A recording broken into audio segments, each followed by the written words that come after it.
Será que está gravando? Está gravando? Parece que está gravando. Bom, vamos ver. A vez passada não gravou ali. O que salvou foi esse.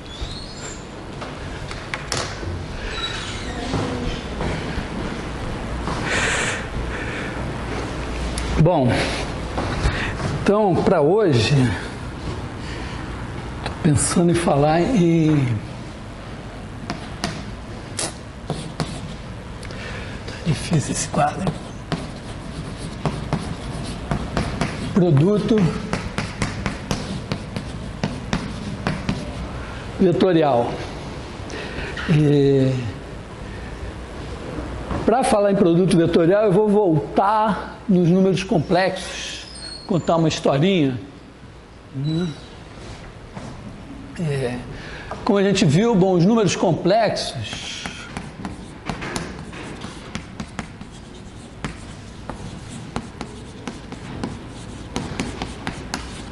são os números da forma x mais y, que podem ser pensados como pares ordenados, x, y.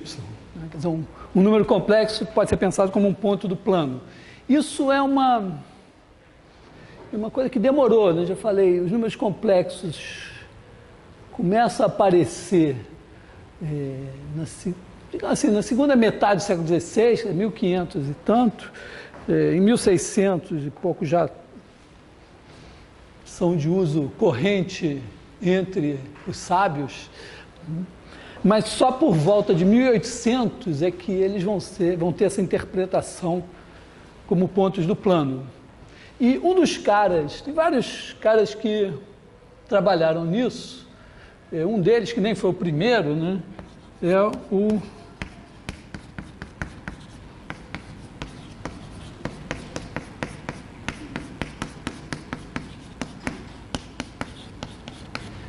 aliás, chamado de Sir William. O Sir William, ele não nasceu Sir, mas ele ganhou tanta respeitabilidade como cientista, físico, matemático e tal, que ele foi feito nobre por conta disso. E o Hamilton, então, foi um dos primeiros caras, a entender isso, né? Ele entendeu bem os números complexos como pares ordenados, então como pontos do plano, e assim como outros também pensaram nisso, ele ficou com uma obsessão que era a seguinte: bom, já que os números reais correspondiam aos pontos da reta e os complexos aos pontos do plano, deveriam existir números que correspondessem aos pontos do espaço. E ele ficou com essa coisa e ficou tentando arrumar um jeito vamos dizer, aumentar, assim como os complexos aumentam os reais, né, colocando o número i, né, então ele queria aumentar os complexos colocando mais um para virar o R3. E parece que ele brigou com isso uns 10 anos, assim, claro, fazia outras coisas na vida, mas tinha essa obsessão. E o fato é que um belo dia estava ele caminhando de braços dados com sua senhora lá por Dublin, passando por uma ponte, e de repente ele teve uma iluminação, né, e veio a ele a ideia de renunciar a passar para um espaço tridimensional e passar direto para um espaço tetradimensional. Então claro, ele estava há tanto tempo pensando no assunto que quando ele teve a ideia foi tudo praticamente de uma vez só. Quer dizer, ele disse, não, quer dizer, eu vou ter números que vão ter uma parte, vamos dizer, real, T, e depois vão ter uma parte xi, mais uma parte yj e mais uma parte zk. Quer dizer, o i, j e k vão ser 3 números além dos reais. Então, o i como se fosse o i dos complexos, mas tanto o j como o k, eles têm o mesmo papel do i. Quer dizer, você vai ter i ao quadrado, j ao quadrado e k ao quadrado, todos eles são iguais a menos 1. Só que a ideia é que o i vezes J é igual a K, J vezes K é igual a I e K vezes I igual a J. Quer dizer, você faz IJK, né? Então esse vezes esse é esse vezes esse é esse vezes esse é esse. Resulta daí, né, que se você multiplicar, por exemplo, por I dos dois lados, supondo que a multiplicação é associativa, então se você multiplicar por I dos dois lados aqui, I vezes I dá menos 1. Então vai dar menos J igual a I vezes K. Então I vezes K vai ter que ser menos J. Se você multiplicar por J aqui, J vezes J é menos 1, menos K vai ser I vezes J. J vezes I, né? J vezes I igual a menos K. E aqui, se você multiplicar por K dos dois lados, você vai ter menos I é igual a K vezes J. Então,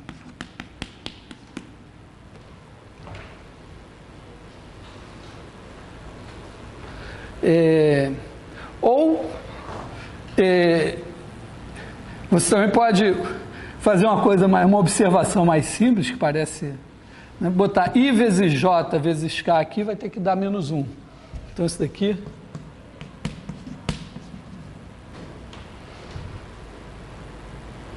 Daqui já sai tudo, ó, porque se você multiplicar, por exemplo, por I dos dois lados aqui, vai dar menos I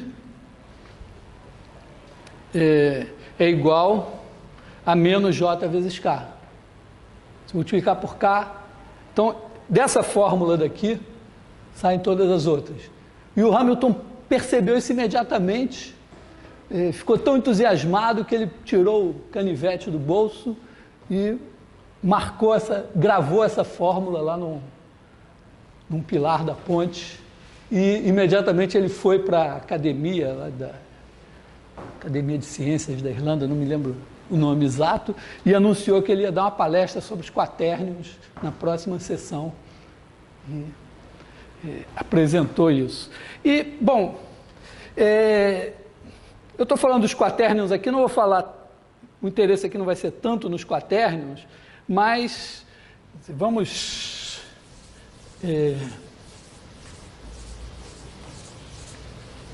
Então, pensar assim, que um quatérnio é um número da forma T mais XI mais YJ mais EK.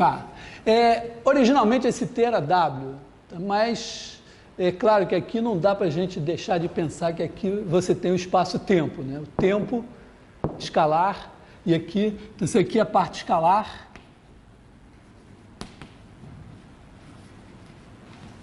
E essa daqui é a parte vetorial. Aliás, isso explica porque até hoje, principalmente no meio da física, né, a base canônica de R3 é às vezes representada por IJK. Eu vou imediatamente sair daqui do seguinte, claro, a soma de quatérnios, isso aqui é como se fosse um elemento de R4. A soma de quatérnios é a soma em R4. Mas o produto de quatérnios, quer dizer, se você pegar dois quatérnios, digamos,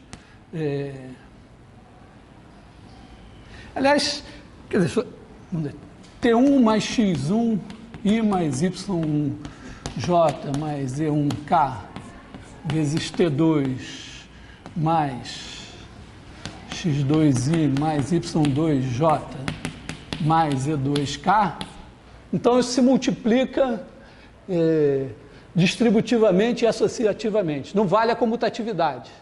Então, faz as contas e tem um produto de quatérnios. Mas eu vou tirar desse produto de quatérnios um subproduto, digamos assim, que é o seguinte: em vez de multiplicar dois quatérnios gerais, eu vou multiplicar só dois vetores. Imagina assim, que você tem o vetor, esse aqui é o vetor U, esse daqui é o vetor V, e eu estou multiplicando os dois como quatérnios. Então, esse produto aqui, primeiro, é claro, I com I dá menos 1, J com J dá menos 1, K com K dá menos 1. Então, tem uma parte real que é menos x1, x2, mais y1, y2, mais z1, z2. Aí, quer dizer, e o produto de dois vetores pensados como quaternions tem uma parte que é escalar, de qualquer maneira. E tem uma parte vetorial, agora, que vem do seguinte, vamos escrever aqui, né? Para não esquecer, I vezes J igual a K, J vezes K igual a I, K vezes I igual a J. Então aqui, o que daí? É J vezes K. Então, Y1, Z2, menos Z1, Y2, isso daqui daí. J com K. Aqui, K com J, só que K vezes J, em vez de daí, dá menos I. Então, botei o menos ali. Vou separar isso aqui assim. Depois, o que dá J é K vezes I. Então, Z1, X2, menos X1, Z2, dá J. E o que dá K é I vezes J. Então, X1, Y2, menos X2, Y1, ou menos...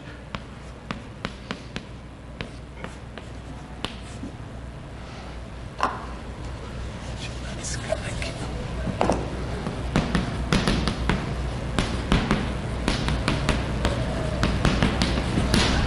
Se não errei, é isso. Então, o produto de dois vetores, pensados como quaternions, tem uma parte escalar. Vamos fazer de conta que nós somos físicos, então, para nós, sinais menos nós desconsideramos, mas faz sentido, pelas coisas que a gente sabe, dizer, bom, tirando esse sinal daqui, essa parte daqui, vamos chamar de produto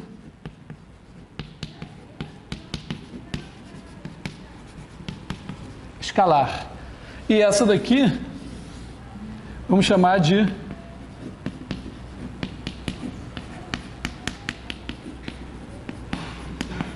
produto vetorial.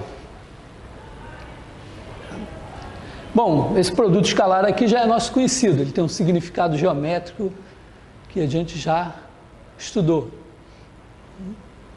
Mas tem agora esse cara novo aqui, que é o produto vetorial. Então, eu vou me concentrar um pouco nesse produto vetorial, ver se ele... É claro que ele só sobreviveu, né, nesses quase 200 anos, porque algum significado, alguma importância ele tem. Então vamos só pensar esse cara assim.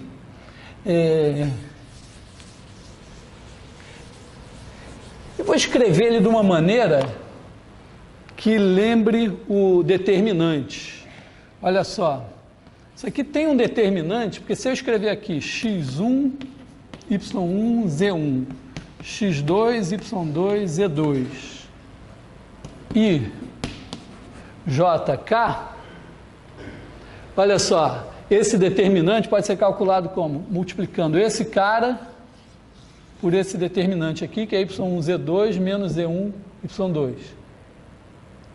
Depois, menos esse cara vezes o determinante desses dois. Então, eu vou fazer j vezes z1x2 menos x1z2, que é esse daqui.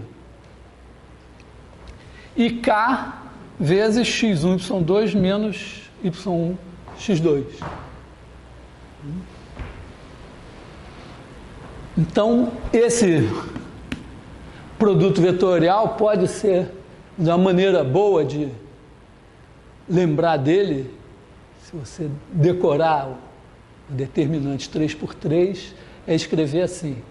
Isso também facilita algumas coisas. A primeira coisa que isso facilita é o seguinte: se você... Nós estamos pensando aqui que o U é igual a x1i mais y1j mais e1k, e o V é igual a x2i mais y2j mais e2k. Por isso daqui, está na cara que esse produto vetorial é perpendicular tanto a U como a V. Porque, olha só, o que é o produto escalar? Para ser perpendicular a U, precisa que o produto escalar dele por U seja zero. Então, se eu botar o U aqui, ó, x1i, y1j, z1k, e fizer o produto escalar dos dois, eu vou ter que multiplicar x1 por isso, y1 por isso, z1 por isso e somar. É a mesma coisa que botar x1 aqui, y1 aqui e z1 aqui. E aí eu vou ter um determinante com duas linhas repetidas. E quando a gente fez as propriedades determinantes, a gente começou vendo que duas colunas repetidas daria zero. Mas a gente viu também que trocando, claro, vocês passaram da última aula para cá as 2 horas regulamentares estudando as propriedades determinantes. Então, uma delas é que se você trocar as linhas pelas colunas, dá o mesmo determinante. Então, se tiver duas linhas repetidas, dá zero.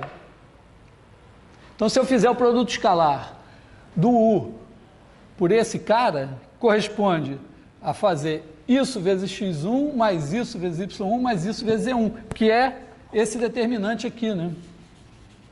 Vamos pegar aqui. Quer dizer, se eu botar aqui x1, vou botar assim, xi, yi, zi, vou botar x1 mesmo, né? x1, y1, z1, isso daqui é igual a U escalar. Sim, esse cara daqui nós vamos representar ou simplesmente isso. É porque aqui é muito fácil confundir esse com o x, então geralmente eu boto, já basta confundir o z com o 2. Então, ó, isso daqui é zero. Se fizer V, se no lugar de U eu botar V aqui, eu vou ter x2, y2, z2, e aí tem duas linhas repetidas de novo. Então é zero também. Então, de cara, é uma coisa algebricamente simples, depois que você aprendeu o produto escalar e determinante, que o produto vetorial de dois vetores U e V é perpendicular a ambos.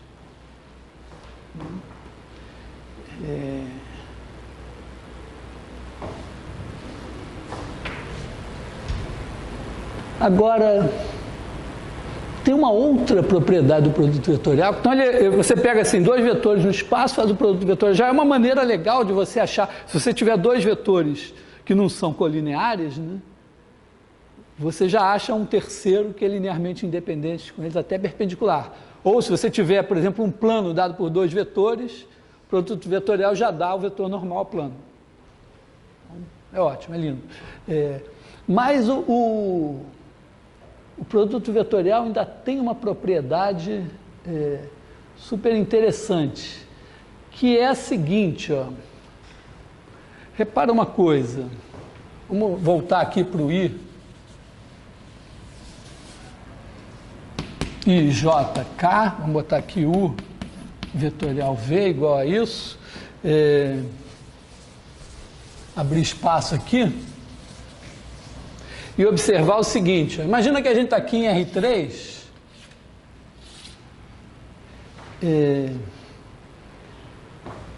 vou desenhar os vetores fora da origem, está aqui o U, aqui o V no espaço, de alguma maneira. Então, se você olhar para a primeira coordenada do U vetorial V, ela é esse determinante aqui. Se você olhar, bom, U é x1, Y1, Z1. O V é X2, Y2, Z2. Quando eu pego esse cara aqui, Y1, Z1, eu esqueço a primeira coordenada. Então, se eu projetar esse cara aqui no plano YZ, digamos, ele vai dar aqui um par de vetores, que eu vou marcar aqui como se fosse Y1, Z1. Tem um zero, mas na coordenada X1, mas vou pensar só no plano YZ. E aqui, Y2, Z2. Então, esse determinante aqui, Y1, Z2 menos Z1, Y2, e o valor absoluto dele é a área desse paralelogramo, que é a projeção. Você tem aqui, então pega esse paralelogramo aqui no espaço, vamos fazer ele de outra cor, projeta ele lá no plano YZ, dá um paralelogramozinho e a área vai ser, então a primeira coordenada desse cara aqui vai ser Y1, Z2 menos Z1, Y2. Então isso é a área desse paralelogramozinho aqui. A segunda, você pega X1, Z2 menos Z1, X2. Quer dizer, você pega esse cara e projeta aqui assim, nesse plano, obtém aqui um paralelogramozinho, né? E aqui são as coordenadas X1, Z1, X2, Z2. E aí, X1, Z2 menos Z1, X2, em valor absoluto, é a área desse paralelogramo. Então, aqui você tem Z1, X2 menos X1, Z2, é a segunda coordenada. E se você projetar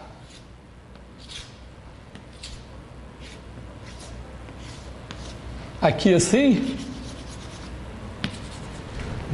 você tem aqui o vetor x1, y1 e aqui o x2, y2. E a área dele vai ser a terceira coordenada, x1, y1 menos y1, x2. Quer dizer, x1, y2, né?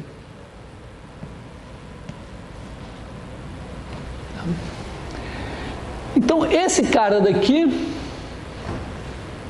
esse vetor, que é um vetor aqui perpendicular, né?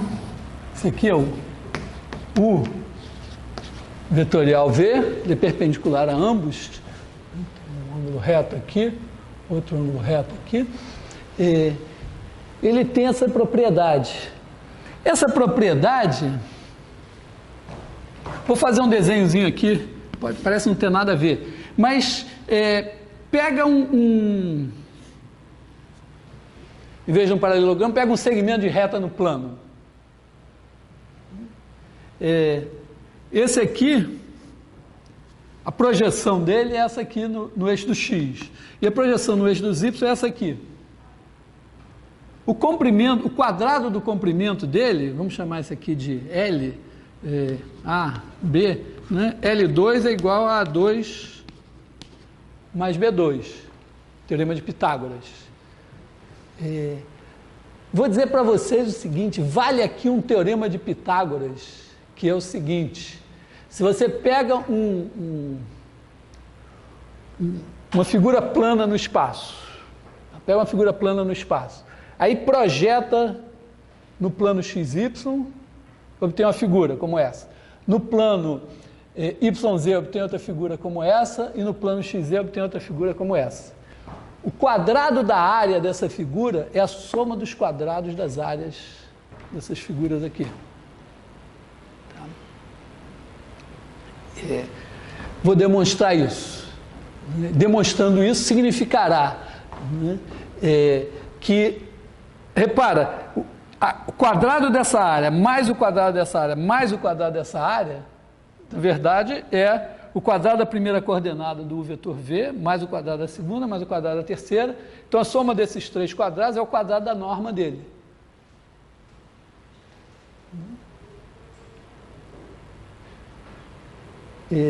Se isso que eu estou dizendo, quer dizer, se a soma desses quadrados é o quadrado da norma, o quadrado da área desse cara, significará que a norma desse cara é igual à área desse paralelogramo aqui. Tá? Então, eu vou ver se está todo mundo situado. Ó. Pelas contas que a gente fez, o produto vetorial é um vetor que é perpendicular aos dois vetores U e V, e as coordenadas dele são essas daqui. A primeira coordenada, a menos do sinal, é a área da projeção desse paralelogramo no plano YZ. A segunda coordenada, a menos do sinal, é a área da projeção desse paralelogramo no plano XZ. E a terceira coordenada, também a menos do sinal, é a área da projeção desse paralelogramo no plano XY. Então, o que eu vou provar agora é que o quadrado dessa área é a soma dos quadrados dessas três áreas. Então, vou apagar o quadro e vou me dedicar a esse resultado.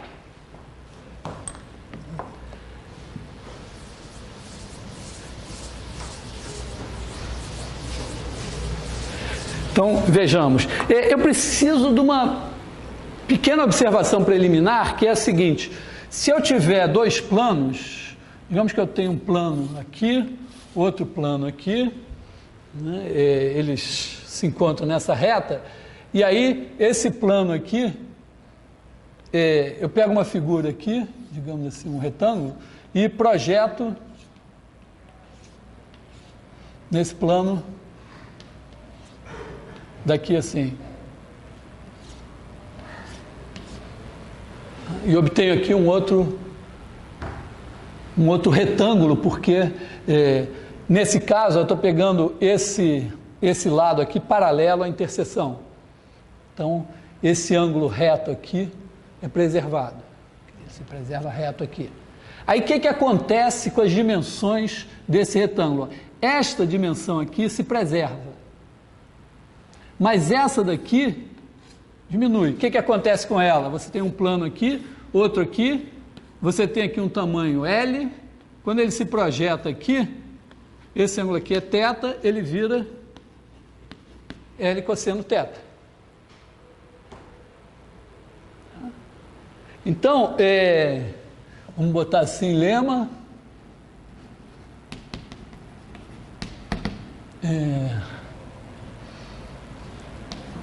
se θ é o ângulo entre alfa e beta,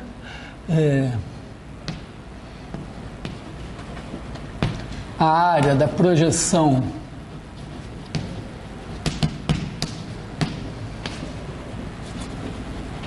ortogonal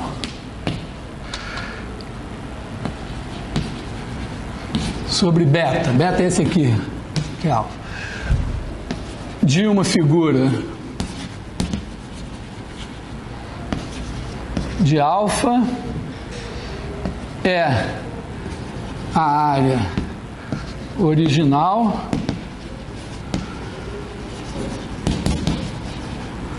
multiplicada por cosseno θ. Por que vale para qualquer área? Porque se vale para um retângulo, vai valer para qualquer área, porque eu pego uma figura assim, aí eu pego retas perpendiculares a essa daqui, pego retas paralelas a essa daqui, faço a aproximação dessa área por retângulos assim. Essa aproximação, quando eu projeto, vira uma aproximação para a área projetada, que eu não vou nem desenhar, e cada retangulinho daqui vira um retangulinho aqui no chão, e o retangulinho no chão, a área dele é a área do retangulinho de cima vezes cosseno θ. Então, quando eu somo tudo, passo ao limite, tudo está multiplicado por cosseno θ, que é uma constante, então dá cosseno θ vezes a área. Tá? Bom, outra observação importante é a seguinte, ó, esse ângulo θ aqui, se eu pegar um vetor normal a alfa, vou chamar aqui de n alfa, e pegar aqui um normal a beta,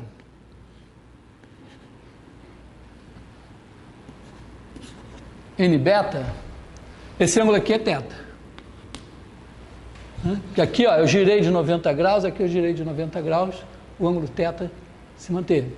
Então, o ângulo entre dois planos é o ângulo entre seus vetores normais. Claro, você pode girar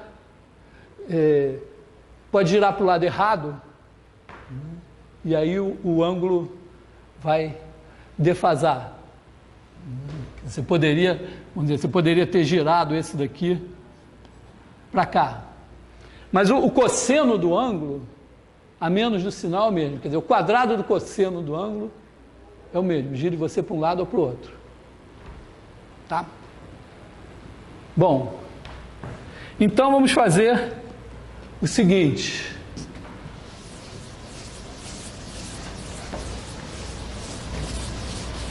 Vamos nos colocar agora aqui em R3 e pegar aqui uma figura F num certo plano alfa. Então, essa figura alfa se projeta aqui em F3. Eu vou usar o 3 para o seguinte, aqui é o E3, então esse plano aqui é perpendicular ao E3, esse aqui é o E1, então esse plano aqui é perpendicular ao E1, esse aqui é perpendicular, esse aqui é o E2. Se eu projetar F aqui, vai me dar uma coisinha aqui que vai ser F2.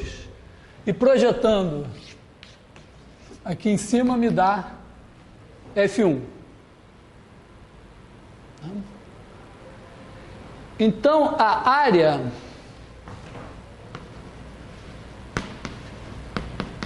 de F1 vai ser igual à área de F cosseno θ1. Quem será θ1? Bom, o cosseno θ1 é o seguinte, vamos imaginar aqui que o nosso alfa, ele tem um vetor normal, unitário, que eu vou chamar de n. Então, esse n aqui é igual a n1, n2, n3. Aí ele é o vetor normal alfa. E eu vou supor que ele é unitário. Então, n1 ao quadrado mais n2 ao quadrado mais n3 ao quadrado é igual a 1. Ora, θ1 é o ângulo de alfa com esse plano perpendicular ao E1. Então, o E1 é o normal unitário ao plano normal ao E1 e o n é normal ao alfa. Então, o ângulo θ1 é o ângulo entre n e E1. Se eu botar aqui o E1, vamos botar o E1 aqui assim. E1, esse aqui é o θ1. Ora, o cosseno, como os dois são unitários, o θ1, cosseno θ1, a menos do sinal, eventualmente, vai ser o produto escalar entre n e E1. Então, cosseno θ1, esse cara daqui, é igual, vamos botar assim, por precaução, o módulo do cosseno θ1 é igual a n escalar E1, mas n escalar E1 é n1, porque E1 é 1, 0, 0.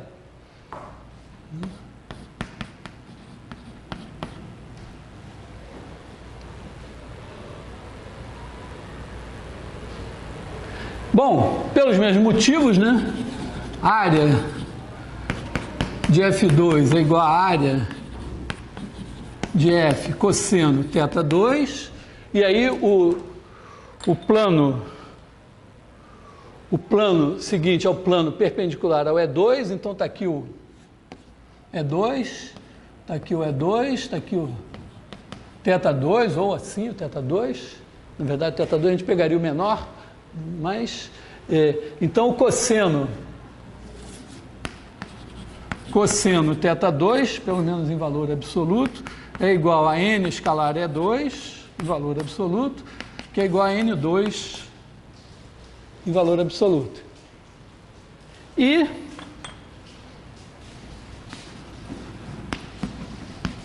a área de F3 é igual à área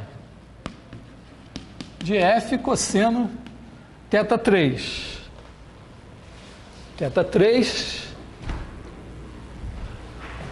está aqui o E3,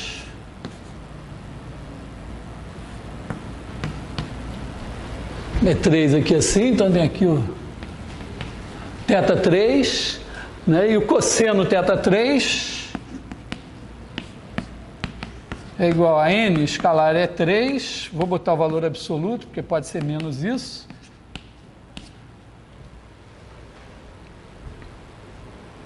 Bom, então morreu, né? Acabou, né?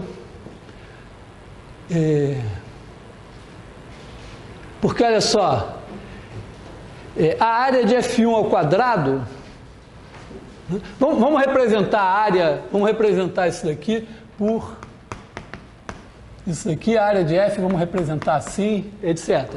Então, o que nós sabemos é que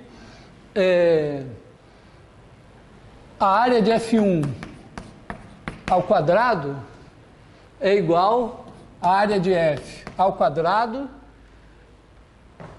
vezes o quadrado do cosseno θ1, que é N1 ao quadrado. Agora eu não preciso mais de valor absoluto.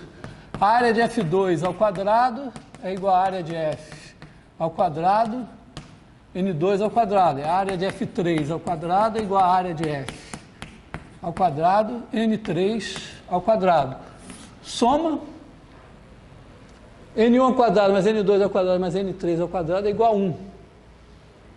Então, área de F1 ao quadrado mais área de F2 ao quadrado mais área de F3 ao quadrado é igual a área de F ao quadrado. Não enunciei o teorema, como enunciei o lema, mas é isso.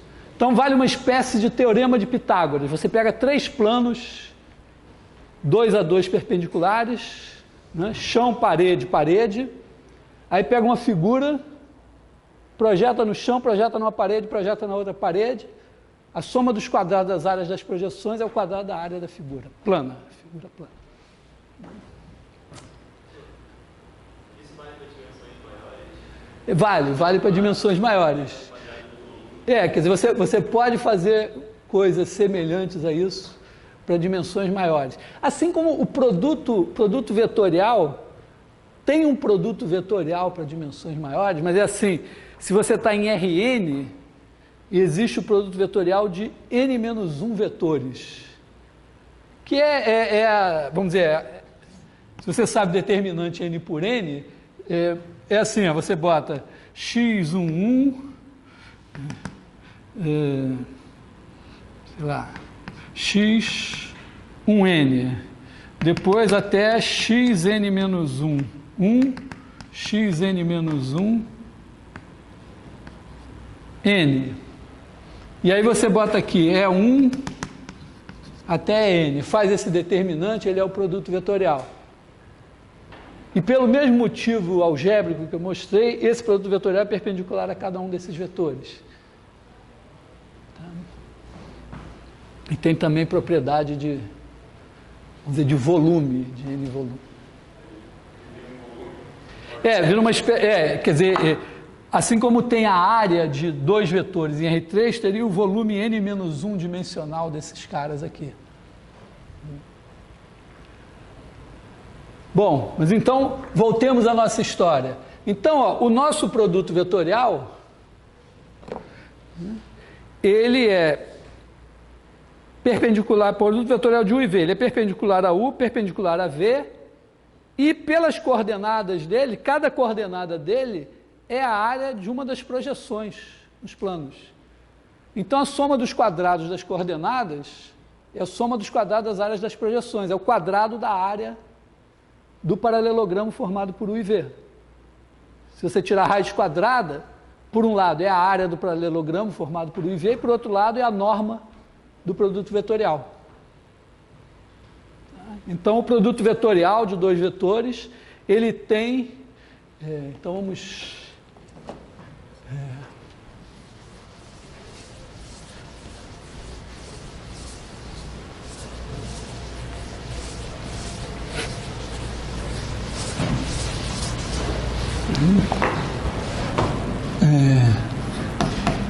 o vetorial V. Então, primeiro, né? O vetorial V ortogonal a U, o vetorial V é ortogonal a V, e a norma de U vetorial V é igual à área do paralelogramo formado a partir de U e V. Quer dizer, esse paralelogramo, ele pode ser pensado assim, né? Você tem aqui o vetor U, o vetor V, aí esses caras daqui são todas as combinações lineares de U e V, né? Esse aqui é o conjunto dos SU mais TV com ST, ambos em 0, 1.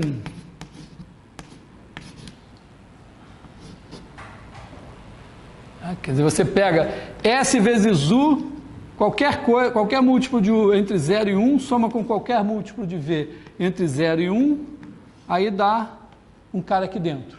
Se você pegar qualquer cara aqui dentro, ó, ele dá a soma de um múltiplo menor ou igual a 1 de U com um múltiplo menor ou igual a 1 de V. Então, ele é a área desse paralelogramo. E, terceira coisa, qual é a orientação, né? Porque, então, se U e V... Bom, primeira coisa, né? Se U e V são linearmente dependentes, um é múltiplo do outro, a área do paralelogramo é 0. E aí o produto vetorial é nulo. Se não são, o produto vetorial é não nulo. E aí você tem dois vetores num plano assim, e mais um terceiro assim, eles formam uma base. Qual é a orientação dessa base?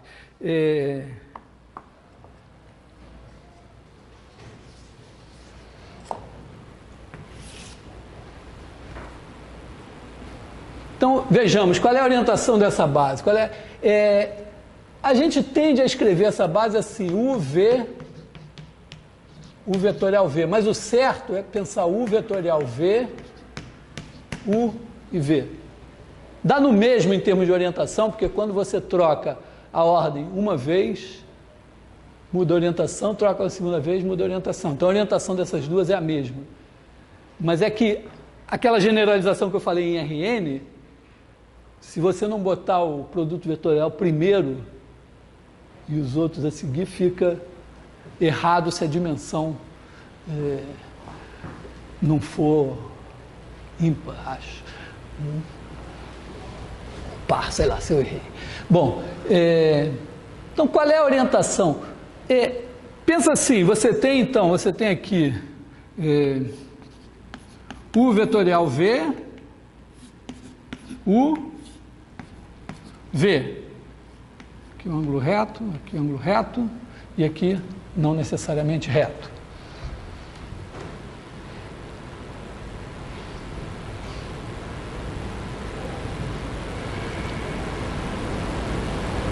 Qual é o sinal do determinante? Bom, qual é o sinal determinante? Se você botar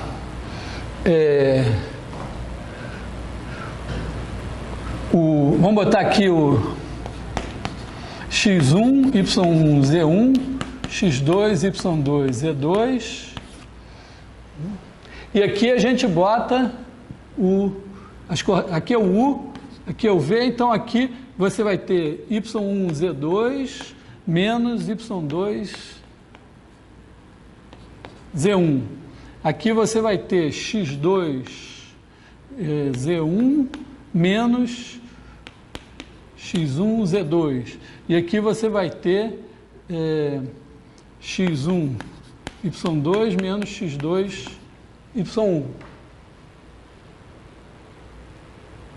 Se você calcular esse determinante, desenvolvendo por essa coluna aqui, ó, você vai ter este cara vezes esse determinante, que é o quadrado. Esse cara e esse determinante são a mesma coisa. Então aqui você vai ter y1 z2. Aliás, outra maneira de pensar, claro, esse cara bom, vou escrever assim mesmo, y1 z2 menos y2 z1 ao quadrado.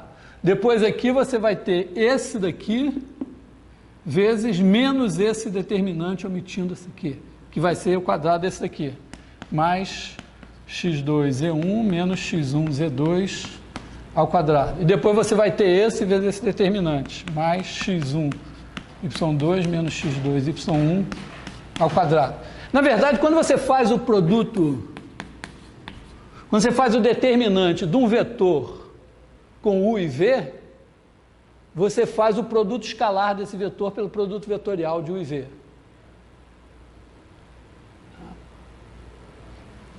Fácil ver o seguinte: o determinante de w u v é igual ao produto escalar de w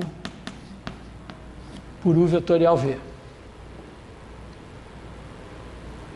Simplesmente usando que você vai multiplicar esse cara por esse determinante aqui, que é a primeira coordenada desse. Então você vai multiplicar a primeira coordenada de w, né, se você botar aqui w1, w2, w3, u1, u2, u3, v1, v2, v3, você multiplica w1 por esse determinante, que é a primeira coordenada do vetorial v. w2 por menos esse determinante, que é a segunda coordenada do u vetorial v. E w3 por esse determinante, que é a terceira coordenada do u vetorial v. Então, ou seja, quando eu multiplico u vetorial v, faço o determinante de u vetorial v por u com u e v, isso daqui é o quadrado da norma de u vetorial v. Então, esse determinante, primeiro, ele é nulo se somente se u vetorial v for nulo, o que não é uma grande novidade. Mas, principalmente, ele é sempre positivo. Quer dizer, se u e v forem linearmente independentes, o u vetorial v é não nulo e esse cara daqui é maior que zero. Então, se você olhar para u vetorial v, u e v tem a mesma orientação que a base canônica. E se você pensar na base canônica, ó, é 2, é 3, é 1, você tem que E1 vetorial E2 é igual a E3, E2 vetorial E3 é igual a E1 e E3 vetorial E1 é igual a E2. Então, funciona assim, ó, como se fosse E2, E3, E1. E2, E3, E1, dá para cair a regra da mão direita. Você aprende, né? Você gira daqui para cá e dá assim. Mas ó, a regra da mão direita, na verdade, ela diz que esses três vetores têm essa base aqui, vou botar assim, ordenada, tem a mesma orientação que E1, E2, E3. Então, vou botar aqui propriedade 4. Se U e V, o vetorial V é igual a zero, C e só C, U e V são LD. E, além disso, você tem o vetorial V, U, V, tem a orientação, né? Se U vetorial V diferente de zero,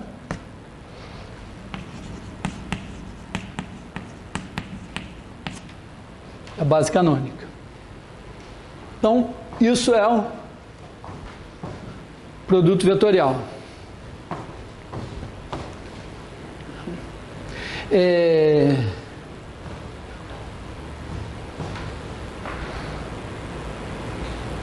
Também daqui dessa história é claro o seguinte, ó, se você fizer, vamos dizer, o produto misto, produto misto é fazer o produto, digamos assim, U escalar V vetorial W. O que é isso? Você bota aqui, ó, U1, U2, U3, V1, V2, V3, W1, W2, W3. Geometricamente é o seguinte, ó. Pega aqui, V, W. Aí, você tem aqui V vetorial W. Pega agora o U, aqui assim. Então, ó, esse cara daqui, U escalar V vetorial W é igual a norma de U, norma de V vetor W, cosseno θ. Ora, norma de U cosseno θ, a menos eventualmente do sinal, é a altura desse paralelogramo em relação a essa base. Tá? Você projetou o U na direção perpendicular. E esse daqui é a área da base. Então, isso daqui, valor absoluto, igual a altura. Norma de V vetorial W igual a área da base. Então, U escalar V vetorial W, esse número, pode ser positivo ou negativo, mas o módulo dele é igual ao volume do paralelepípedo UVW. Que, aliás, não é nenhuma grande novidade, já que ele é o módulo determinante formado por eles. Mas vamos dizer, quando eu fiz o determinante, eu não mostrei geometricamente, né? Eu simplesmente disse, ó, o determinante tem que ter tais propriedades, portanto ele tem tal fórmula e, portanto, o volume do paralelepípedo formado por esses caras é o determinante aqui assim. Mas agora vamos dizer, eu acredito geometricamente em cada uma das coisas que está escrito aqui.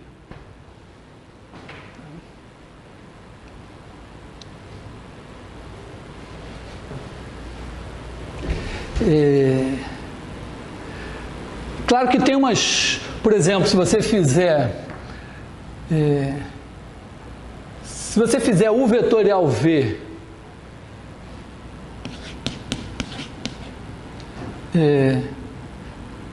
fizer esse cara daqui escalar W, isso é a mesma coisa que W escalar U vetorial V, já que o produto escalar é comutativo. E isso daqui é igual a W1, W2, W3, U1, U2, U3, V1, V2, V3. Que é esse determinante, só que essa coluna aqui pulou duas vezes, então é o mesmo sinal. Então isso aqui é igual a U escalar V vetorial W.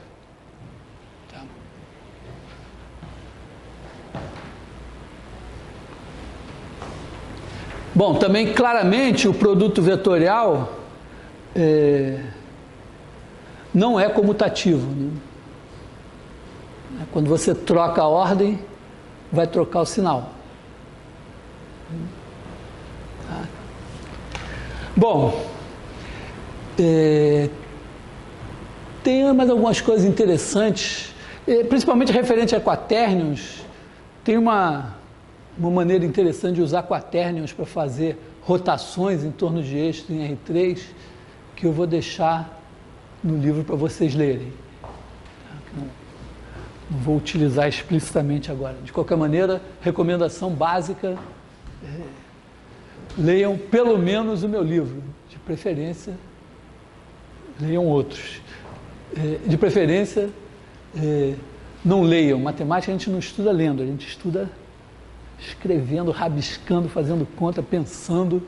E como já falei para vocês, de preferência não lendo a demonstração alheia.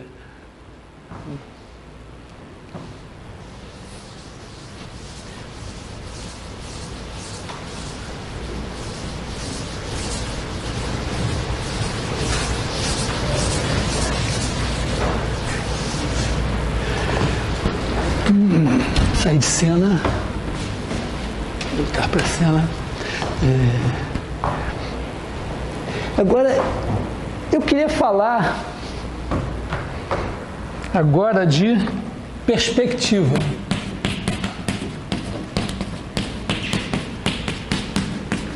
Perspectiva é uma disciplina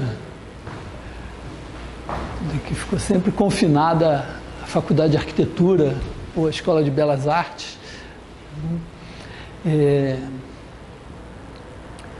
que corresponde ao seguinte, né? A questão da perspectiva é a seguinte: você tem uma cena tridimensional, tem um quadro, e você vai pintar essa cena de maneira realística no quadro. A maneira simples de pensar isso é a seguinte: bota um vidro,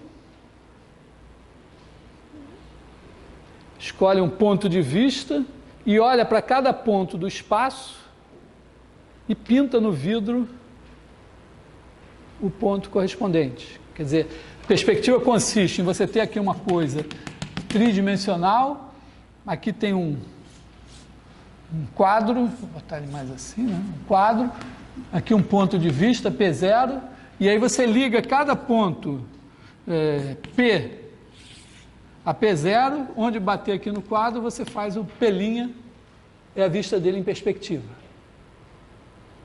É uma coisa que se desenvolveu a partir da pintura, principalmente no Renascimento, e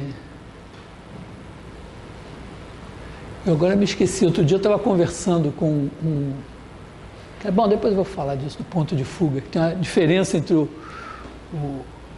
Renascimento, o Barroco, que é o ponto de fuga dentro do quadro, fora do quadro. Depois a gente vai ver o que é um ponto de fuga. Mas entenderam isso, né? Simplesmente é isso.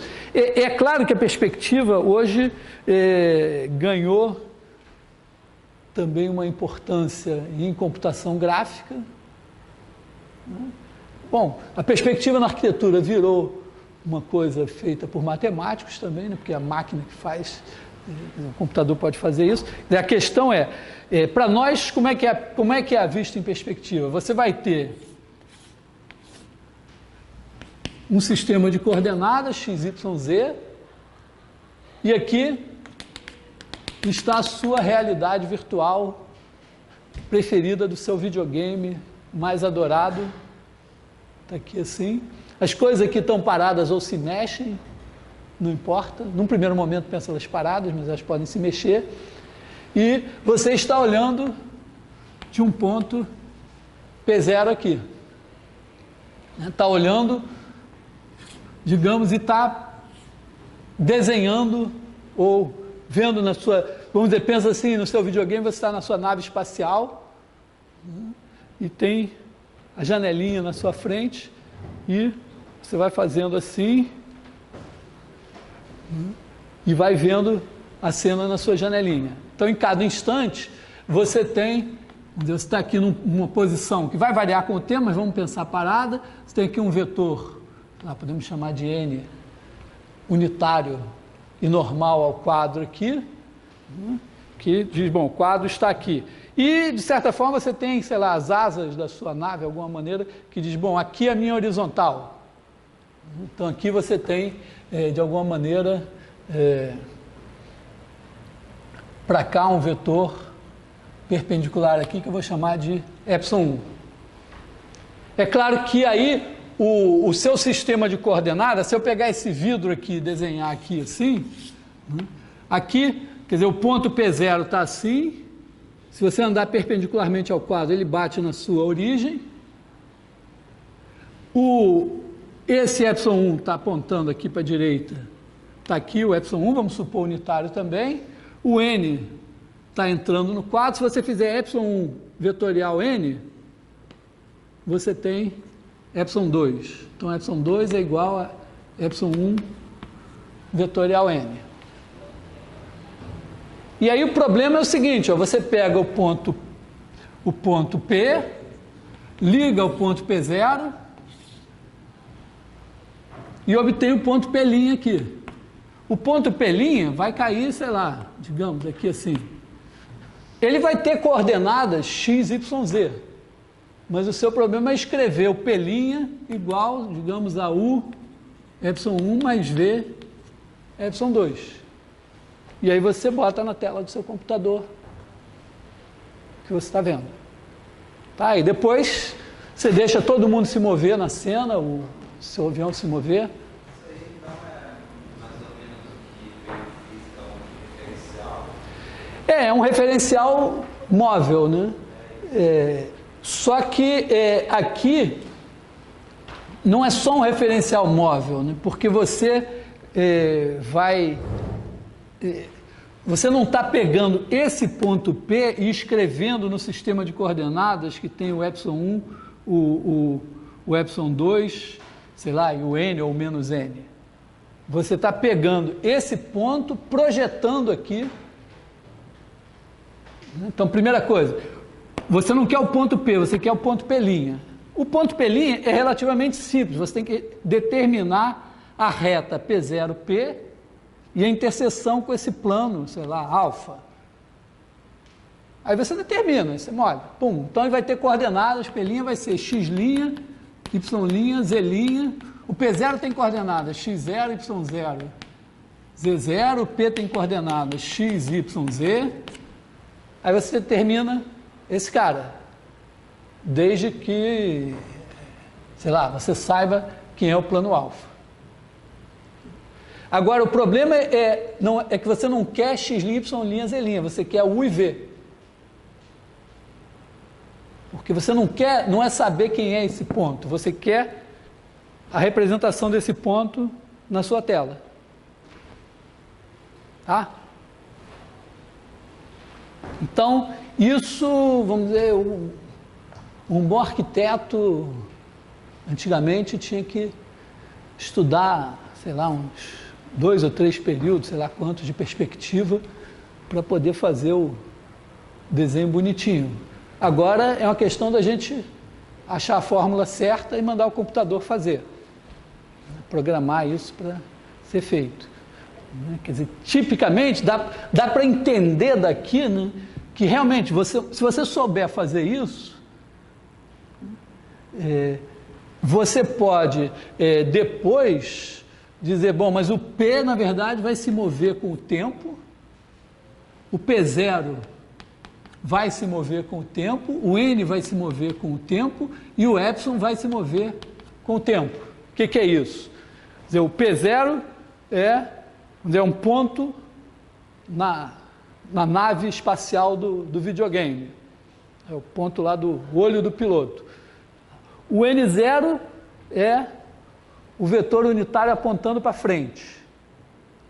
Sei lá, tem lá a fuselagem, tal, tem o vetor N0. O vetor ε1, sei lá, são nas asas de alguma maneira para a direita. Então, a nave está se movendo, o P0 se move, o N0, o N se move, porque ele muda, e o Epsilon também muda. O ε2, não, ele é o produto vetorial de ε1 por n. Então, quando ε1 e n mudam, ele muda também.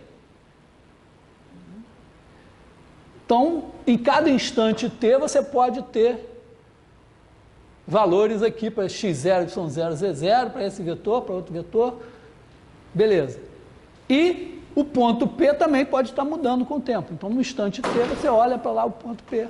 Você olha a cena naquele instante e faz. Então, isso é básico para fazer, sei lá, desenho animado. Para fazer 3D, no estágio atual da tecnologia, né? 3D é o quê? São dois olhos. Você tem um olho numa cor, outro olho mais ou menos noutra cor, você vai botar os óculos para enxergar tudo. Um olho enxergar só um dos olhos que estão aparecendo na tela, o outro olho enxergar o outro olho que está enxergado na tela. Então, na verdade, você vai fazer isso duplicado. Você vai pegar vamos dizer, o olho P1, o olho, sei lá, P direito, P esquerdo, né? Bota o mesmo N. Você pode simular também um certo estrabismo do cara que está olhando, né? Se você quiser. Mas, normalmente, assim, fazendo uma coisa mais elementar, né? O N é o mesmo para os dois, o epsilon é o mesmo para os dois, só que tem uma defasagem, uma paralaxe, né? Que vai gerar uma pequena diferença entre o ponto, quer dizer, você vai ter o P' do olho direito e o P' do olho esquerdo, sei lá.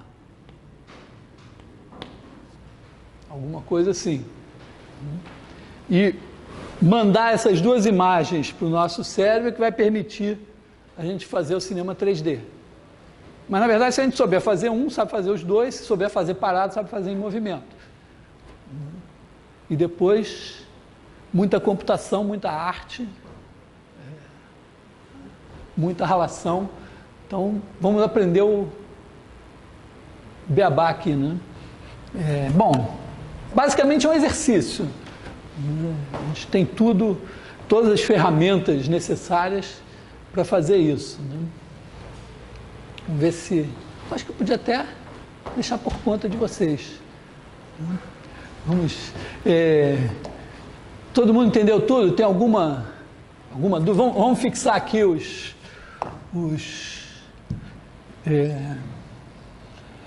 dados. P0 igual a x0, y0, z0. N igual a... Vou botar letras para ele. N1, N2, N3. Vamos supor que N1 ao quadrado mais N2 ao quadrado mais N3 ao quadrado igual a 1. Não tem nenhuma obrigatoriedade de você estar olhando para a origem. Porque se você estivesse olhando para a origem, seria o unitário do P0. É uma outra maneira. Você pode dizer, bom, vou me mover, mas eu estou sempre olhando para a origem. Mas você pode estar olhando para trás, para qualquer lugar aí, né? Depois, o epsilon, vamos chamar de epsilon 1, é igual a, sei lá, ABC. A2 mais B2 mais C2 igual a 1. As letras, eu estou chutando agora, não estou me preocupando muito de fazer letras coerentes, né? Depois, o plano alfa. O que é o plano alfa? Vamos pensar o plano alfa. O que caracteriza o plano alfa? Está aqui o P0, está aqui o N, né? E aí o alfa é assim, né? Perpendicular aqui. Então, os pontos de alfa, se você tiver um ponto Q em alfa, é porque esse cara, escalar N, dá sempre esse tamanho daqui, que é esse tamanho D. Claro? Porque, ó, P0Q escalar N é igual a norma de P0Q, norma de N, cosseno θ. Só que a norma de N é igual a 1. Então, a norma de P0Q é cosseno θ. P0Q cosseno θ é sempre esse tamanho daqui, que é D. Tá? Vamos dar um D maior que 0 para indicar que o N realmente é para onde você está olhando, né? Então, D maior que zero e alfa é igual ao conjunto dos pontos Q, tais que produto escalar de Q menos P0 por N é igual a D. Hã?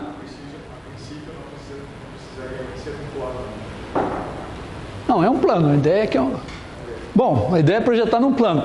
Depois, se você quiser, você pode fazer uma coisa, sei lá, botar uma superfície diferente, mas aí vai ser bem mais complicado. Né? Estamos fazendo o plano.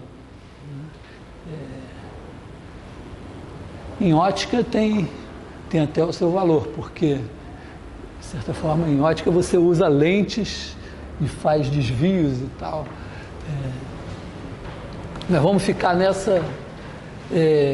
Bom, e a gente precisa aqui o ponto P. Então, P igual a X, Y, Z. O que a gente vai criar? Primeiro, a gente vai criar o ponto O. O é igual a P0 mais dN. Né? dN é isso aqui, esse vetor aqui, ó. dN mais P0 cai no ponto O, no espaço. Aí a gente vai ter que achar aqui o P'.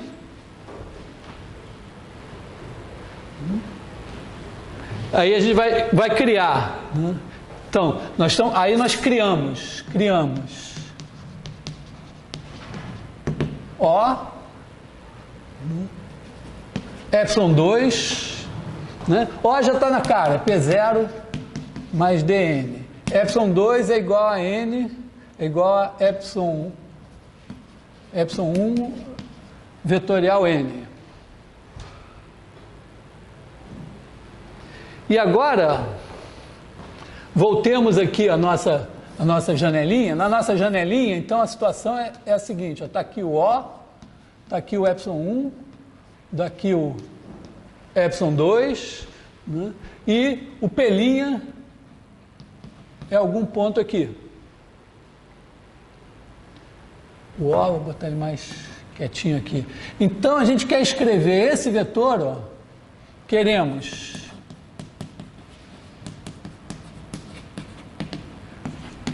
o vetor OP', que é esse daqui,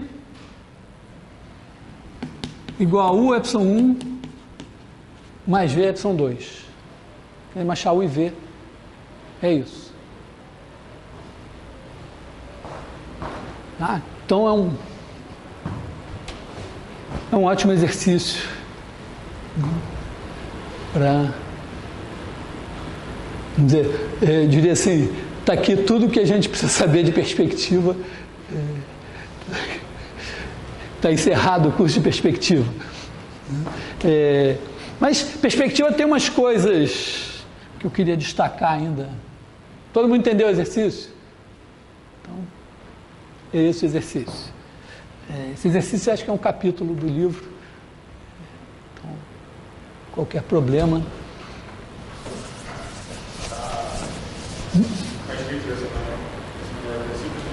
deve estar escrito no livro com outras letras, sei lá, talvez, não me lembro.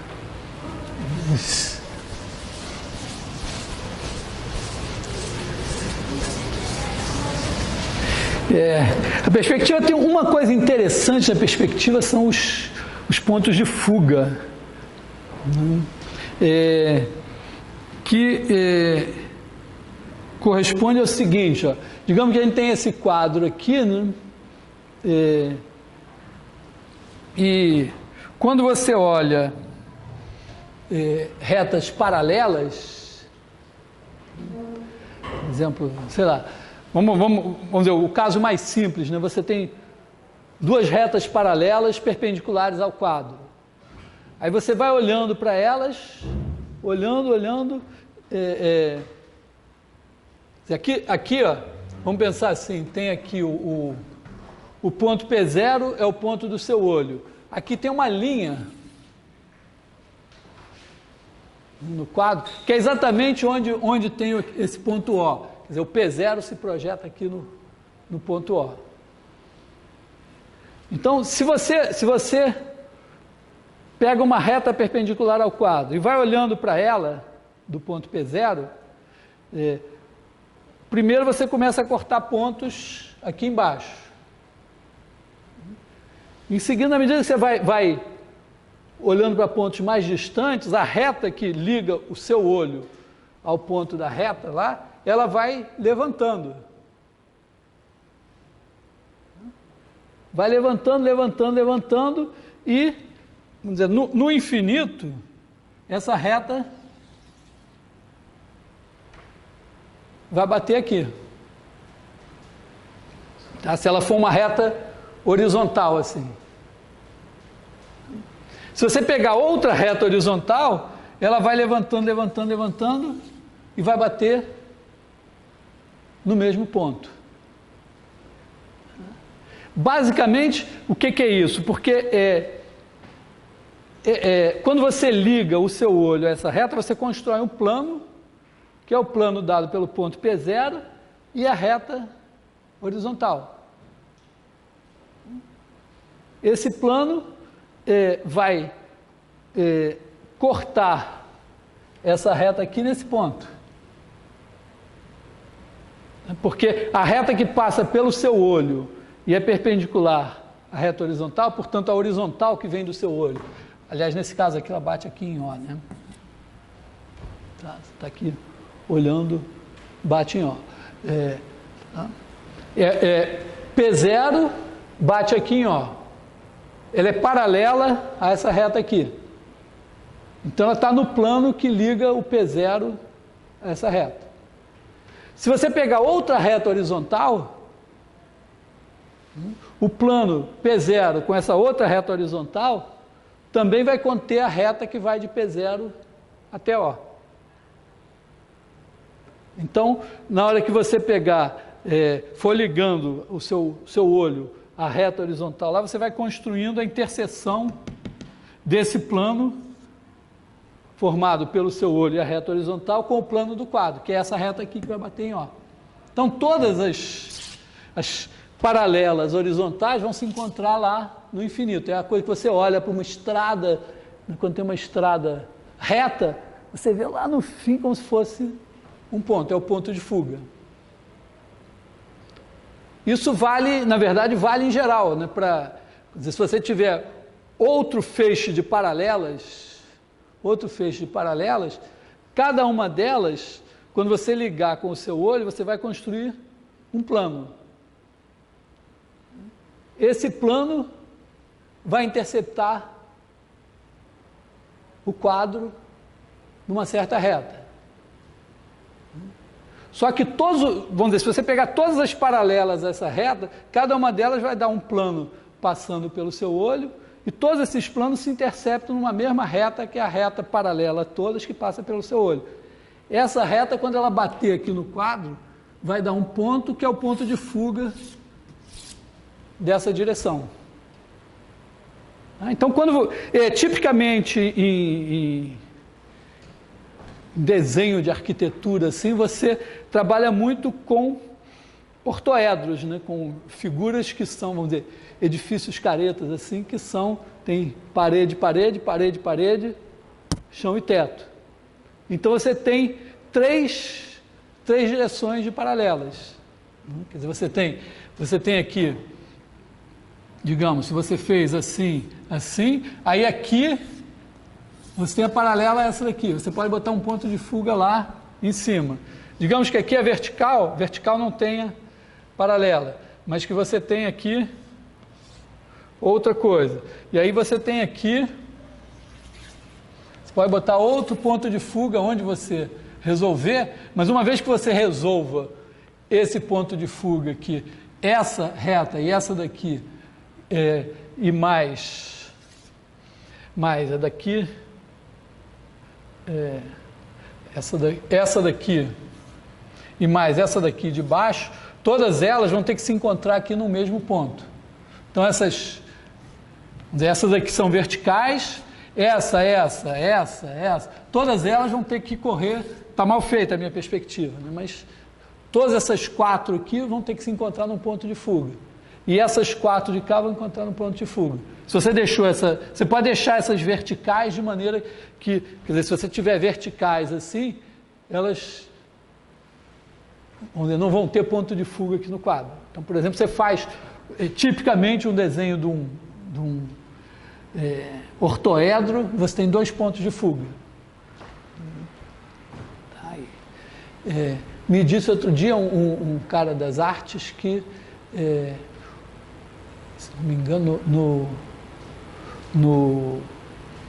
na pintura renascentista, o ponto de fuga está dentro do quadro, e no barroco ele vai para fora do quadro. Assim, você desenha, você pode fazer um desenho em que o ponto de fuga de certas retas relevantes é um ponto dentro do quadro, ou pode fazer um outro que está fora do quadro. Isso é uma escolha artística. Mas, de qualquer maneira... Então, também um bom exercício de perspectiva é desenhar um cubo. Entender essa coisa do ponto de fuga. Nós vamos voltar na perspectiva quando nós lidarmos com as cônicas. Porque uma coisa que nós vamos ver é que, mais ou menos, a vista em perspectiva de um círculo, em princípio é uma elipse. Mas se a gente olhar com cuidado, pode ser uma parábola, pode ser uma hipérbole.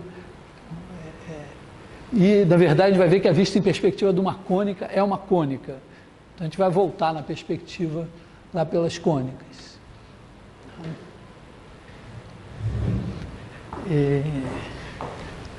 Bom, então, também temos um capítulo de perspectiva.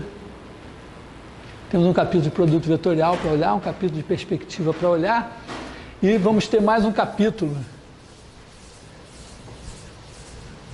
de uma outra coisa interessante. Então, sair de cena, voltar para outra aula. É como se fossem várias aulas. Uma outra coisa interessante é a seguinte: essa coisa do ponto de fuga já traz uma questão que é olhar o que está acontecendo lá no infinito. Tem maneiras de olhar o que está acontecendo no infinito. Eu vou começar uma coisa assim. Vou desenhar aqui um segmento, outro segmento. Está claro que esse é maior do que esse, né? Em princípio, maior pode significar que esse tem mais pontos do que esse, mas na verdade tem tantos pontos aqui quanto aqui. É só você fazer uma coisa assim. Pega esse ponto aqui, e agora, ó, a gente claramente tem uma bijeção entre cada ponto desse com um ponto aqui. Então, se tem uma bijeção, é porque tem o mesmo número de pontos. Mais legal é que, se você tem um segmento assim, você pode entortar ele e fazer uma coisa mais ou menos assim, né? E aí botar uma reta aqui, escolher um ponto aqui no meio, e aí fazer uma bijeção entre segmento e a reta toda. Então, na verdade, um segmento... Vou pensar só aberto. Na verdade, dá para fazer com fechado, semiaberto também. Vou deixar como exercício para vocês. Construir uma bijeção entre um segmento aberto e um semiaberto. Não precisa ser contínua, porque essas aqui que eu estou construindo são contínuas. Então, ó, dá para fazer uma coisa assim. Isso está muito dentro de uma ideia, né? Que a gente pode pensar, por exemplo, o plano, e pensar que a gente olha o plano como sendo um grande disco. Então, você pode pensar, vamos dizer, pensa o disco, transforma o disco numa calota esférica assim, bota o plano aqui, e aí pega esse ponto e faz uma bijeção entre todos os pontos do plano e esse hemisfério aqui, que depois você pode, de alguma maneira, abrir num disco. Tem uma maneira de pensar assim. Tem uma outra maneira de pensar, é você fazer uma abjeção, que no caso da reta, você pode fazer assim, ó, bota um círculo aqui, escolhe aqui o polo norte, aqui assim, e aí liga. Então, os pontos da reta, vamos dizer que aqui seja menos 1, entre menos 1 e 1, vão ser projetados nesse hemisfério, nesse semicírculo aqui de baixo. E os pontos da reta fora vão ser projetados nesse semicírculo aqui, exceto N. Você pode fazer a mesma coisa com uma esfera. Quer dizer, você bota uma esfera aqui assim, no plano, aí você tem... Vou botar assim...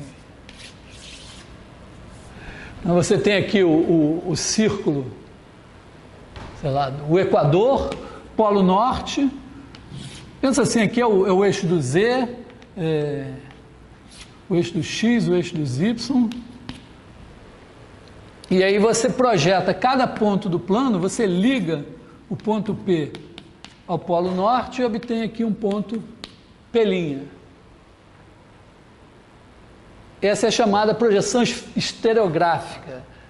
Projeção estereográfica.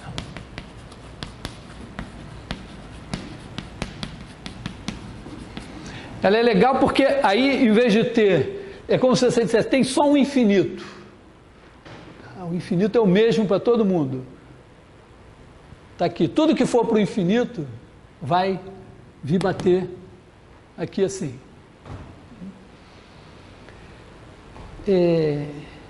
A projeção estereográfica, bom, a gente pode calcular, pode fazer a conta, né? Pensa assim, você tem aqui N é igual a 0, 0, 1. O P é X, Y, 0. E o P' é X', Y', Z'. O P', ele está na reta que liga P a N. Então, P' é igual a N mais T vezes NP. Podia também ter feito P mais T vezes PN, mas tem uma boa razão para fazer assim. A norma de P' é igual a 1.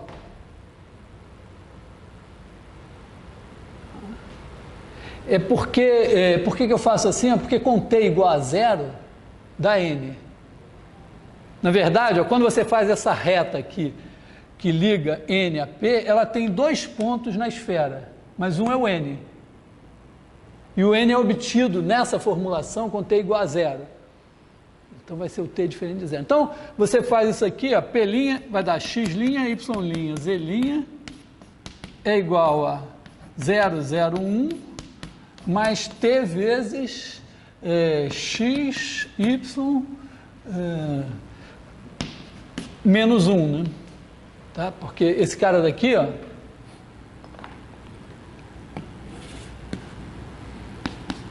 NP é igual a X menos 0, N é igual a 0, 0, 1, então é X menos 0, X, Y menos 0, Y, 0 menos 1, menos 1. Então é isso daqui. Então isso aqui vai dar TX, TY, 1 menos T. E agora você faz a norma desse cara, que é isso ao quadrado, mais isso ao quadrado, mais isso ao quadrado, tem que ser igual a 1. Então, T2x2 mais T2y2 mais 1 menos T ao quadrado igual a 1. Então, isso vai dar T2, deixa eu escrever mais para cá. Isso aqui vai nos dar T2 que multiplica x2 mais y2 mais 1, menos 2t mais 1 igual a 1. Corta, corta, t igual a 0, a gente sabe que não é o que a gente quer. Então pode jogar fora o t igual a 0, então pode dividir por t aqui, dá isso, então x2 mais y2, t vezes x2 mais y2 mais 1 é igual a 2. Então, t é igual a 2 sobre x2 mais y2 mais 1. Aí você substitui aqui, e aí você vai ter 1 sobre x2 mais y2 mais 1, que multiplica... aí vai ter 2x, 2y, e aqui você vai ter 1 menos t. 1 menos t, 1 é x2 mais y2 mais 1, menos 2, então x2 mais y2, x2 mais y2 menos 1. Se Deus quiser, soma dos quadrados desses caras vai dar 1. 4x2, quer dizer, aqui, ó, se você fizer o quadrado, vai dar x4 mais y4 mais 1 mais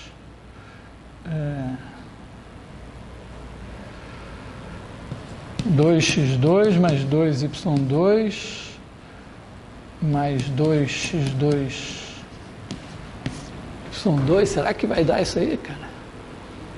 Tá com nenhuma cara, né?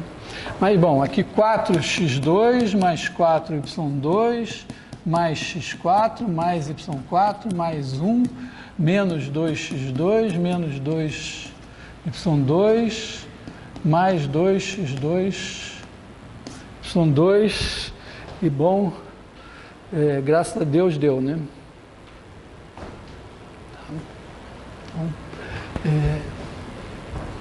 Então esse cara aqui é a projeção estereográfica do cara. Exercício de geometria interessante. Isso aqui é a conta, né?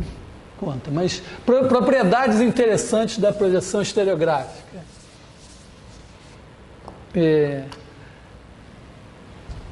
Vou mostrar uma que é óbvia, que é o seguinte: se você fizer a projeção estereográfica de uma reta, você liga os pontos da reta ao polo norte, você está interceptando esse plano formado pela reta com o polo norte com essa esfera. Vai dar um círculo passando pelo polo norte. Então, a projeção estereográfica de uma reta dá um círculo passando pelo polo norte. Menos evidente, a projeção estereográfica de um círculo também dá um círculo. E menos evidente ainda, a projeção estereográfica preserva ângulos. Quer dizer, se você tiver duas retas que se interceptam aqui segundo um ângulo alfa, os círculos correspondentes vão se interceptar aqui segundo o mesmo ângulo alfa. Esse também é um bom exercício geométrico para a gente pensar. Tem uma boa maneira de lidar com a projeção estereográfica é pensar nela a partir da inversão em relação a uma esfera. A gente tem no plano a inversão em relação a um círculo. No espaço, você pode fazer a inversão em relação a uma esfera. E aí tem coisas que, de alguma maneira, ficam mais claras se você pensar dessa maneira. Então, vou deixar esses exercícios geométricos para vocês também.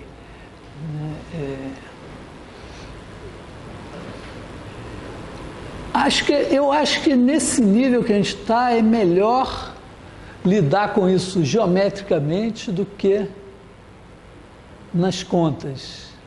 Mas uma possibilidade, de qualquer maneira, se você quiser fazer as contas, não parecem muito simpáticas, né? Por exemplo, mostrar duas retas aqui, você pode calcular os círculos correspondentes, aqui, olhar o ponto de interseção e olhar o ângulo que esses dois círculos fazem. Vai ser o ângulo, mas achar o centro dos círculos e tal, parece. Com ferramentas de cálculo de duas variáveis, já fica mais simples mostrar a preservação de ângulos. Mas acho que no nível atual, fazer geometricamente.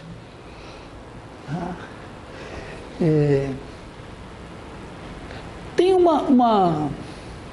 Então, deixa eu ver, o que nós já temos para estudar, que nós vimos hoje, tem um bocado de coisa, né? Estou preparando o feriadão que vem aí.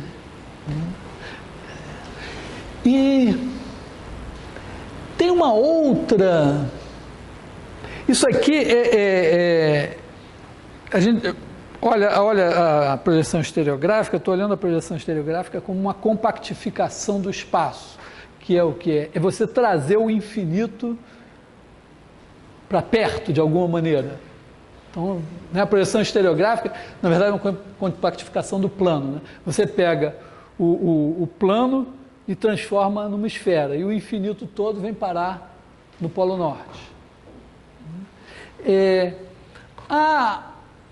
Tem uma outra compactificação, um pouquinho mais complicada, eu vou falar um pouco dela também, muito rapidamente, que é a seguinte, é você pensar o plano, né, e pensar que cada feixe de retas paralelas tem um ponto... Uma maneira de pensar o plano, você pode pensar o plano como um grande disco. E aí pensar assim, bom, está aqui a origem, e aí essa direção aqui, você pensar que todas as retas que vão lá para o infinito deviam, vamos dizer, se encontrar, todas as retas paralelas, essa aqui, você trazer o infinito para um ponto aqui do disco. Isso corresponderia a fazer alguma coisa assim, ó. Por exemplo, se você pegar cada ponto XY, né? Pega o ponto XY, vamos pensar assim aqui no plano.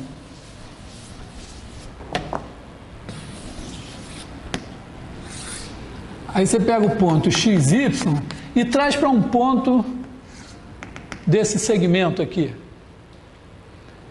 Claro, se você fizer XY sobre raiz de x2 mais y2, ele vai cair aqui assim, não vai dar certo. Vão todos cair no mesmo lugar aqui. Mas, por exemplo, se você fizer sobre raiz de x2 mais y2 mais 1, já, o que vai acontecer? Ó? O zero vai cair aqui em zero e todo mundo, esse cara daqui é menor do que esse. Né? O tamanho desse daqui é raiz de x2 mais y2. Esse daqui é raiz de x2 mais y2 mais 1. Então ele cai aqui dentro. Só que no limite, quando o ponto xy for lá para o infinito, quando essa norma aqui for para o infinito, ela dividido por ela mais 1 tende a 1. Então tende para esse ponto aqui. Então seria uma maneira de trazer todo mundo, traz o plano todo para dentro do disco. Então o plano se transforma no disco e os pontos no infinito estarão aqui no círculo unitário. Mas a projeção estereográfica, ela de certa forma, ela diz, não, mas o infinito para cá, todos os infinitos são iguais, né? Se encontram lá no Polo Norte. Aqui a gente podia fazer uma coisa assim, pensar, bom, mas o cara que vai para cá e o cara que vai para lá, eles se encontram no mesmo infinito. Pensar assim, vamos dizer, se andar por uma reta para cá, para lá, você vai no infinito, é como se você fizesse a curva lá embaixo ou lá em cima e voltasse pelo mesmo lugar. Então, vamos dizer, em vez de cada reta ter dois infinitos, você poderia dizer, não, esse infinito e esse aqui são iguais. Então, eu emendo. No caso da projeção estereográfica, você pega todos os infinitos e emenda aqui em cima, transforma esse disco numa esfera. Agora, se você emendar esse cara daqui nesse, emendar esse nesse, esse nesse, e assim sucessivamente, vai dar uma coisa um pouquinho mais delicada, né?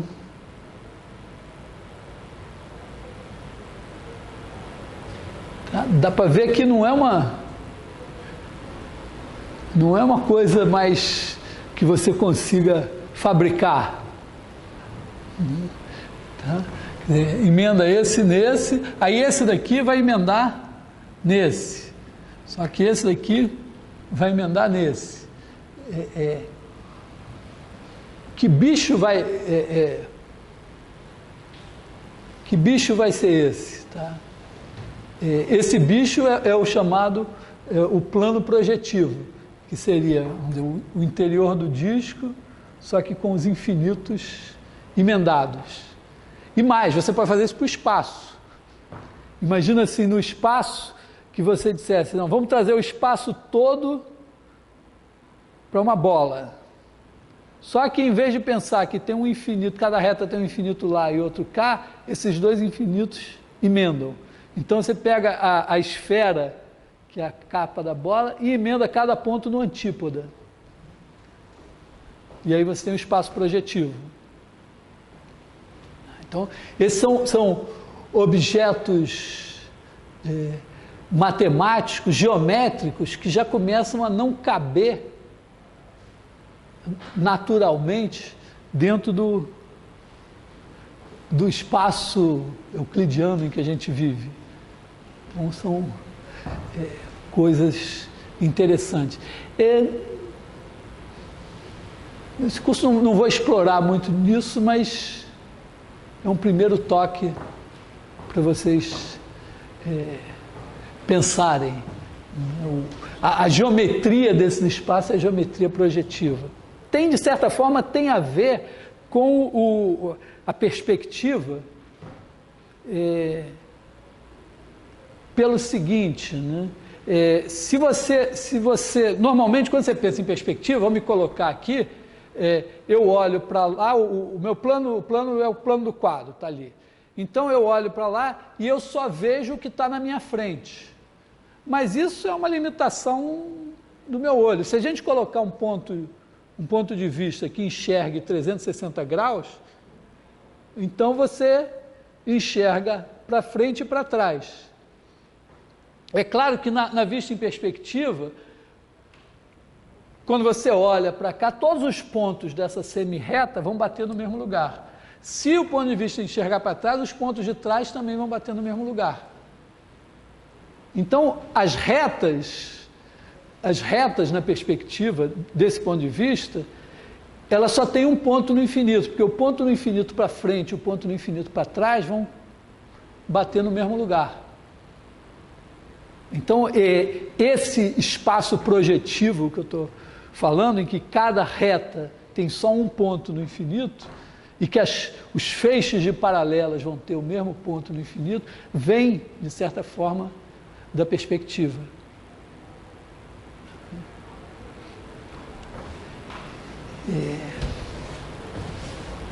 Então, bom, a perspectiva é para vocês irem pensando, mas a projeção estereográfica, essas propriedades que eu comentei da projeção estereográfica, né, de transformar círculos em círculos e preservar ângulos, são propriedades que vale a pena vocês pensarem nelas e estudarem. Tem um capítulo do livro também que lida com isso, que faz essas coisas. Bom, tem alguma pergunta assim que eu possa... Oi? Tem alguma matéria que aborda? Hã? Tem alguma matéria que aborda a ideia? espaço projetivo? Tem, o espaço projetivo é o já da geometria projetiva.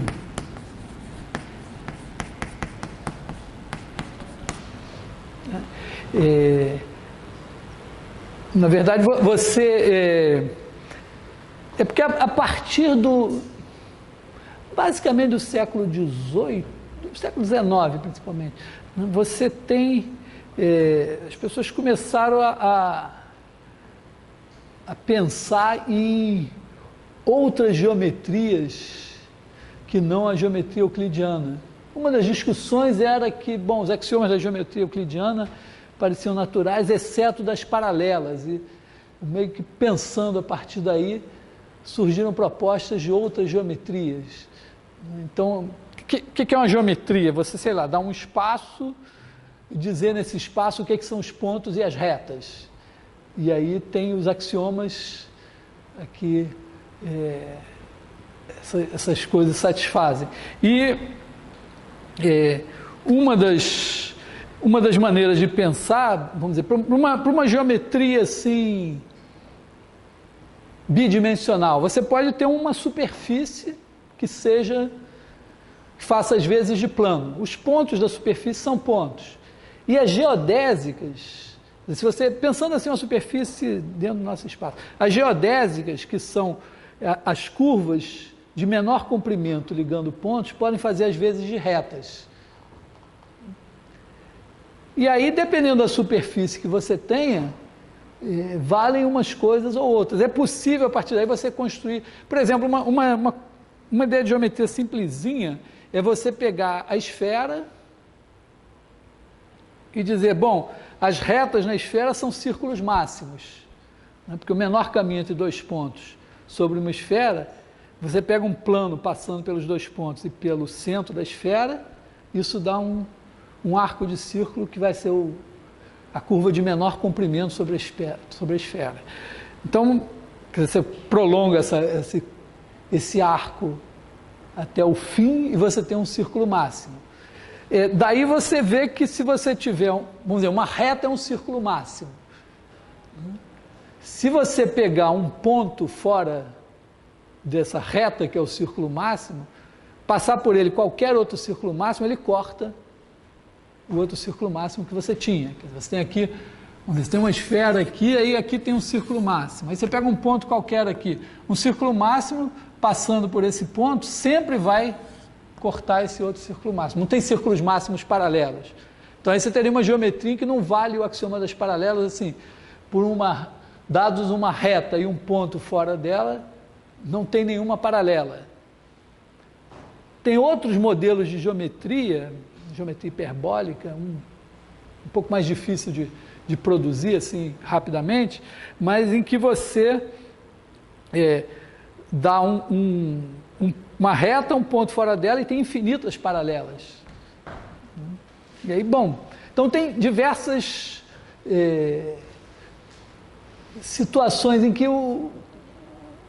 isso, vamos dizer, ainda pode ser chamado, pode ter interesse do ponto de vista dos axiomas da geometria, mas em geral, você pode pensar simplesmente uma superfície ou um objeto tridimensional que não seja exatamente retinho. Dá para a gente conceber em dimensão 2 que você tem uma superfície não é plana, quer dizer, você não vai conseguir andar em linha reta sobre essa superfície, você vai ter que andar sobre curvas. Também você pode pensar o espaço, que tem objetos tridimensionais, que não estão dentro do nosso espaço, mas que sejam curvos também, de alguma maneira. E, de certa forma, a física, a partir daí, se apropriou disso e pensou, será que o nosso espaço é retinho mesmo, como o espaço euclidiano, ou é meio tortinho?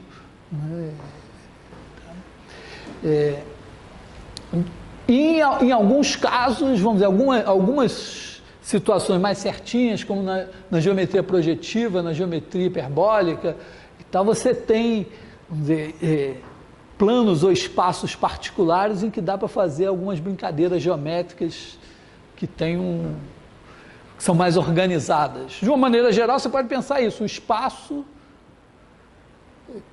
pode ser alguma coisa em que não existam exatamente retas, como a gente pensa. O menor caminho entre dois pontos não seja uma reta.